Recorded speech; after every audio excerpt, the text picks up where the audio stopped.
तुळजाभवानी देवीच्या भाविकांना आता लाडू प्रसाद मिळणार आहे।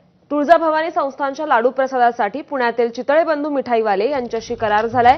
पुढील आठवड्यापासून प्रसाद वाटपाला सुरुवात होणार आहे। मंदिर संस्थानचे अध्यक्ष जिल्हाधिकारी कीर्ती किरण पुजार यांनी ही माहिती दिली आहे। चितळे बंधूंचा तुपातील मोतीचूर लाडू भाविकांना प्रसाद म्हणून मिळणार आहे।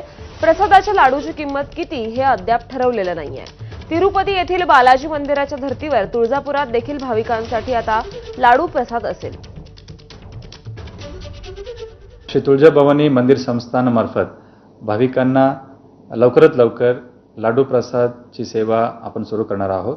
याच्यामध्ये आपण ई निविदा प्रक्रिया राबवून जे उत्कृष्ट लाडू पुरवठादार यांच्या आपण बैठक घेऊन त्यांचे तांत्रिक छाननी आर्थिक छाननी करून आपण चितळे बंधू या एक नामांकित मिठाई दुकानदार आहे त्यांना आपण आदेश दिलेली आहे। लवकरात प्रत्येक भाविकांना आई तुळजाभवानीची लाडू प्रसाद मिळणार आहे।